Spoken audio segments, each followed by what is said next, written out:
But if they attack the females and children, the front line will be drawn away. Our boy already thought of this, but there's just one detail missing. He asks her who will do it.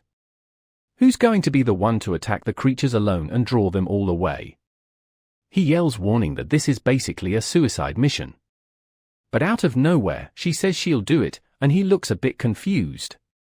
He explains that since the beginning, when she suggested it, he intended to take the role himself.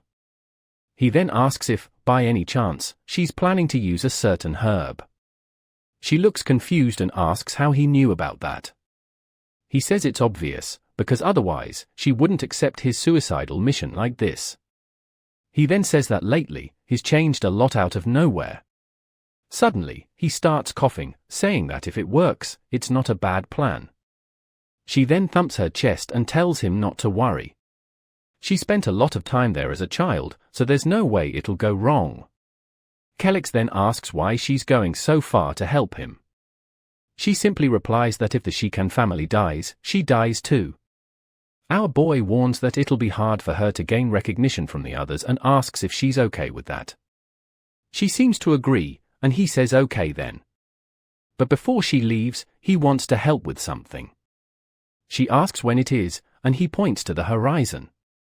He asks her what's over there, and if she knows the region. She says yes and tells him to ask anything. She knows everything about that place. He then points to a specific spot, and she says that about there, she's certain. It's a camp for some goblins and also a hunting ground for the Sasquatches. Our boy thanks her, saying he can always depend on her. He's only doing this to make her feel more useful and calmer, and she simply says that she's happy to help. They continue chatting and Crotch watches from a distance. The two were having a small conversation with her giggling and blushing. Our boy starts blushing too, and suddenly she reaches out her hand to his face. Man, this assassin is here at kill once again.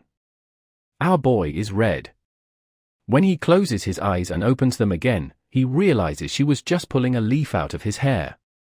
He turns completely red, not even understanding why he's acting like this himself.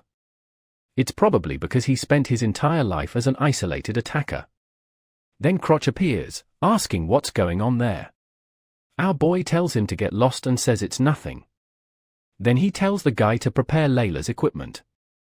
He also says that she'll be on a mission, so nobody should ask questions if she disappears.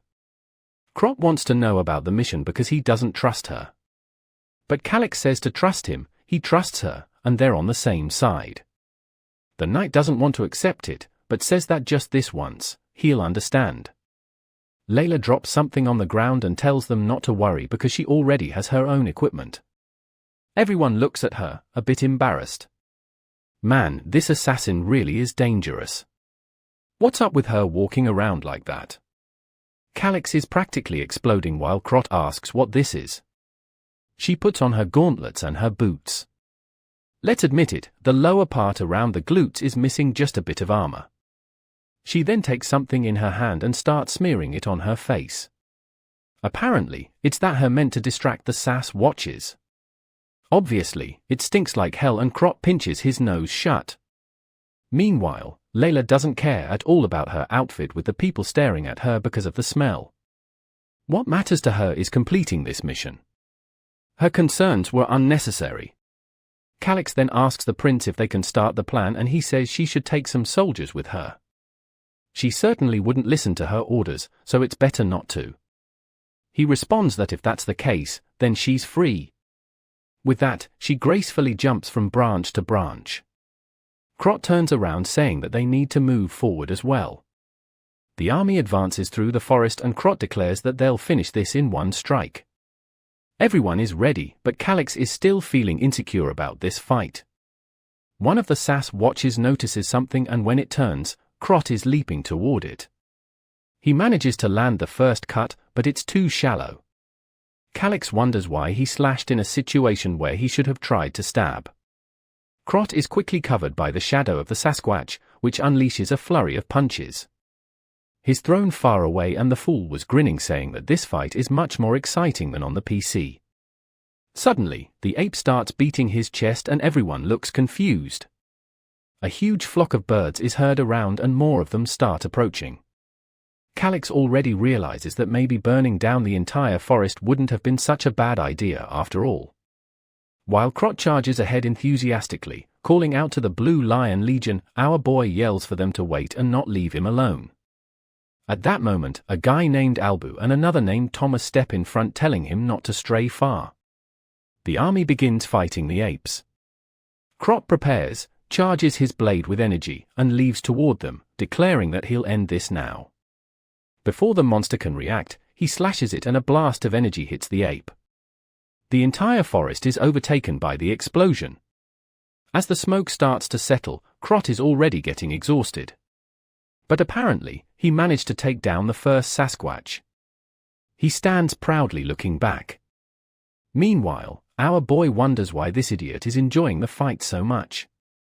Then he's startled when another Sasquatch is seen pounding one of the knights. The knight's sword falls to the ground and he runs to retrieve it. But the monster comes to stomp on his back. At the last second, Dear Crot arrives with a kick to the beast's mouth. He tells the knight to grab his sword and the guy thanks him for saving him. Crot keeps fighting but realizes that killing them one at a time is going to be very difficult. That's because seeing the soldier's situation, things were extremely dangerous. He manages to slash another arm and the giant beast roars. The problem is that he's only one man and is starting to get exhausted. Not to mention, even the older apes were stronger than he expected. He decides to try mobilizing some of them and slides under a leg, slashing at its heel. The beast roars and another one goes down. The soldiers get excited, seeing that they have a chance to win. But Crot knows something is wrong. Looking around the forest, they see 8, but there's still one missing. That's when he hears a sound beside him.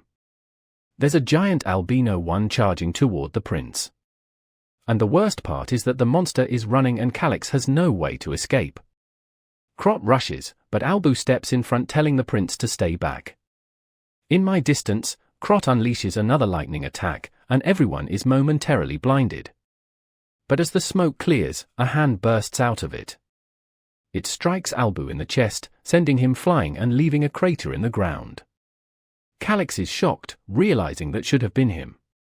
Calix steps in front telling the prince not to move. Meanwhile, the monster keeps advancing and Crot is starting to get exhausted. He leads for another attack while Thomas stays by the prince's side. Until Calix calls out to him, saying he needs to help deal with his Sasquatch. Otherwise, everyone will die. Thomas didn't want to leave the prince's side because it was too risky. However, Calix warns him that no one is coming to save them. So if they have a chance to win, it's now. He grabs the knight's arm and says that if more soldiers die, they'll be at a numerical disadvantage. Thomas knows this, but as a knight, he can't abandon the prince just like that. Until Calix yells asking how long he plans to defy orders. Hearing that, Thomas realizes he has no choice. In the end, the knight has to follow the Lord's orders and he says he'll obey. Calix thanks him and then runs off.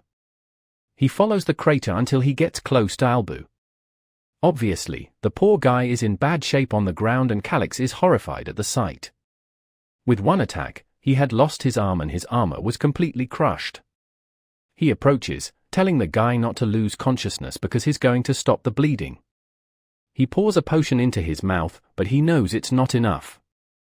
When he removes the armor, he sees that the guy's stomach is a crater.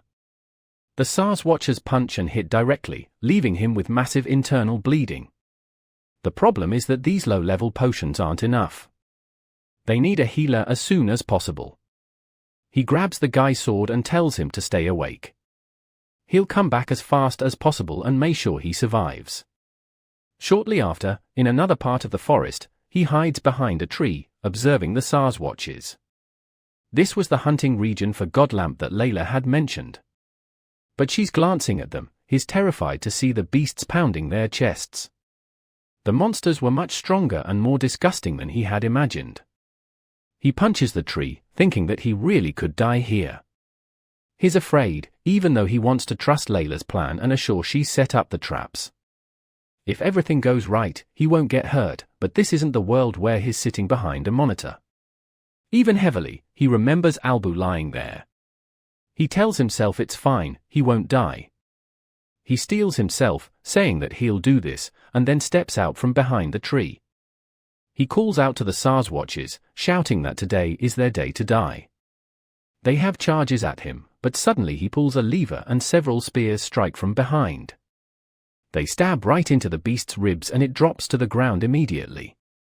But as soon as the first one fell, another monster noticed and came running toward him. Calyx barely dodges the attack and manages to pull another lever.